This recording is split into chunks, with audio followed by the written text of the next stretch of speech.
नमस्कार, माझे नाव डॉक्टर पुरू धवन आहे आणि आज या व्हिडिओमध्ये मी तुम्हाला एका लहान कागदी प्लेटच्या मदतीने आंघोळ कशी करायची ते सांगेन. च्या आत सुधारणा आणू शकता. अनेकदा सर्व पेशंट्स चालू शकत नाहीत, उभे राहू शकत नाहीत. त्यांच्यात इतकी ताकद नसते की ते बसून काही करू शकतील, जे मी वैयक्तिकरित्या सल्ला देत नाही, पण काही केसेसमध्ये आम्हाला सल्ला द्यावा लागतो, तेव्हा या पेपर प्लेटची जी व्यायाम आहे, ती उपयुक्त ठरू शकते. तर तुम्हाला काही करायचे नाही. एक पेपर प्लेट घ्यावी लागेल. साधारण अशी पेपर प्लेट घ्यावी लागेल आणि त्यावर आपला पाय ठेवावा लागेल. पाय ठेवून झाल्यावर तुम्हाला हे इनवर्ड आणि आउटवर्ड यूएल मूव्हमेंट करायचे आहे. ठीक आहे. जेव्हा तुम्हाला हे करणे सोपे वाटेल, तेव्हा पेपर प्लेटवरून आपला पाय उचला आणि तो उचलून ठेवा. या प्रकारे तुम्ही व्यायाम करण्याचा प्रयत्न कराल. हे तुमच्या स्नायूंचा खूप चांगला व्यायाम करून देते. ठीक आहे. अशाच प्रकारे तुम्ही तुमच्या डाव्या बाजूला डावे आणि उजवे, डावे आणि उजवे हे मूव्हमेंट कराल. किती वेळा कराल? 10 ते 20 वेळा करा. प्रत्येक सेटमध्ये. ठीक आहे. जेव्हा तुमच्यासाठी करणे खूप सोपे होते, जसे माझे झाले आहे, तेव्हा तुम्ही डोके उचलून अशा प्रकारे करायचे आहे. तर आधार घ्यायचा आहे. सुरुवात करायची आहे, पण ती अंतिम गंतव्य बनवायची नाही. बसून व्यायाम करण्यास मी मनाई करतो, त्याला समजून घेण्याची गरज आहे. जेव्हा आपण बसलेले असतो तेव्हा फक्त काही सेट ऑफ स्नायूज काम करत असतात, पण फक्त त्यांना व्यायाम करावा लागतो. जेव्हा आपण उभे राहतो आणि चालण्याचा प्रयत्न करतो, तेव्हा आपण पाहतो की आपल्या पाठीचा, आपल्या क्वाड्रिसेप्स पासून आपल्या पायांचा, सगळ्यांचा एक समन्वयात हालचाल करावी लागते. हा समन्वय असा आहे जसा मशीनमध्ये भाग काम करत असतात.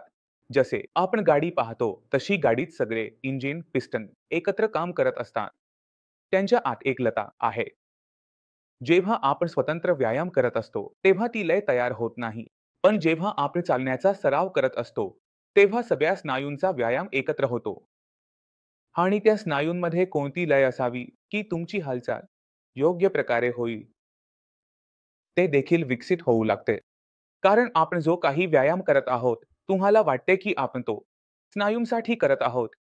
म्हणजे जेव्हा आपण व्यायाम करतो, तेव्हा तो आपल्या मेंदूसाठी असतो. कारण मेंदूमध्येच नुकसान झाले होते, मेंदूमध्येच परत आले होते, मेंदूमध्येच रक्तस्राव झाला होता. मेंदूचा तो भाग, जो तलाव नियंत्रित करत होता, तो बिघडला. आता आपल्याला आपल्या मेंदूला चालायला शिकवावे लागेल. पायांचे स्नायू ठीक आहे, पायांची हाडेही ठीक आहे. त्यांना काही नुकसान झाले नाही, काही वेदना नाही. पण मेंदू विसरला की या शरीराला चालवायचे कसे आहे. तर जे काही आपण व्यायाम करत आहोत, ते स्नायूंसाठी नाही आहे. ते सर्व व्यायाम तुमच्या मेंदूसाठी आहे. तर लहानपणी तुम्ही चालायला शिकलात. आता ते मेंदू विसरला आहे. आपण पुन्हा आठवण करून द्यायची आहे. आता पुन्हा आठवण करून द्यायची आहे. तर आपल्याला पुन्हा चालण्याचीच प्रॅक्टिस करायची आहे. ही व्यायामात तुम्हाला लागेल पेपर प्लेटमध्येही सांगत आहे. सुरुवात करण्यासाठी हे एक चांगले ठिकाण आहे. शिव व्यायाम चांगला आहे. कोणी तुमच्याजवळ नाही. तुम्हाला व्यायाम करायचा आहे.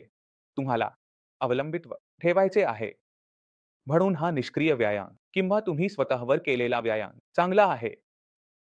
पण त्यांना तुम्ही जोर देऊ नये.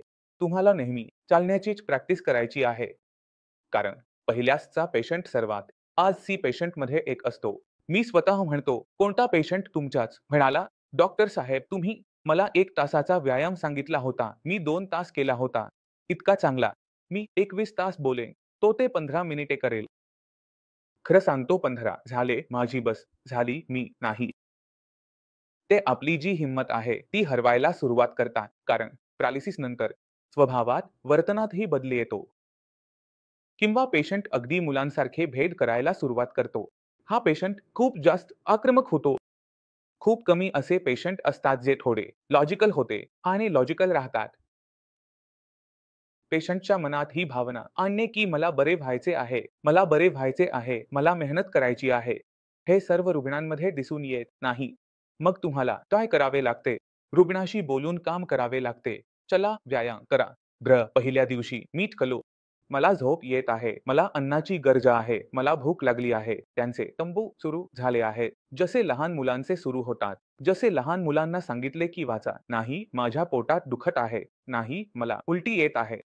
मग या सगळ्या गोष्टी सुरू होतात. मोठ्या मुलांमध्येही, मोठ्या पेशंटमध्येही ह्याच गोष्टी दिसतात. मग तुम्हाला काय करावे लागेल? तुम्ही पेशंटला प्रेमाने समजावायचे आहे, रागवायचे नाही. रुग्णाला त्याची गरज असते. जितकी शक्य असेल तितकी आपली ताकद लावा. कारण जेव्हा तुम्ही आजारी नव्हता, ठीक होता, तेव्हा तुम्ही 8 ते 9 तासांची नोकरी करत होता, मेहनत करत होता. तीच मेहनत तुम्हाला ते तुमच्या शरीरावर करावे लागेल. आधी तुम्ही ते पैशासाठी करत होता, ते तुमच्या आरोग्यासाठी करा. जितकी तुम्ही मेहनत कराल, जितकी योग्य व्यायाम कराल, तितकी लवकर तुमची रिकव्हरी दिसून येते. तर जर आपण व्यायाम करायचा असेल, तर सर्वात उत्तम व्यायाम कोणता आहे? जर आपण चालणे आपल्या नियमित व्यायामात समाविष्ट करायचे असेल, पोटांचे व्यायाम सोडून, तर सर्वात चांगला व्यायाम कोणता आहे? खांदे आणि या 2 गोष्टी आपल्या व्यायामात समाविष्ट करा. जितके तुम्ही या 2 व्यायाम कराल, तितकी लवकर तुम्हाला रिकव्हरी दिसून येईल. पहिल्या सी स्पेशमध्ये एक आणि सर्वात मोठी अडचण म्हणजे बोट बंद होतात, पण उघडू शकत नाहीत. याबद्दल मी तुम्हाला पुढच्या व्हिडिओमध्ये समजावून सांगीन की तुम्ही यावर कसा प्रयत्न करू शकता. कारण जर तुम्ही तुमच्या बोटांकडे पाहिलं, तर इथल्या स्नायू खूप जाडजूड असतात आणि बोटांच्या मागच्या स्नायू खूप बारीक आणि पातळ असतात. आपण संपूर्ण आयुष्यभर ताकद लावतो मूठ बंद करण्यासाठी. हे असे होते की लकव्यानंतर बोटं बंद होऊ लागतात, पण उघडू शकत नाही. त्यामुळे रुग्ण एखादी वस्तू पकडू शकतो, पण सोडू शकत नाही. यावर कसे काम करायचे हे आम्ही आमच्या पुढील व्हिडिओमध्ये स्पष्ट करू. तरीही तुमच्या मनात काही शंका असतील किंवा काही विचारायचे असेल, आपण येऊन भेटू शकता.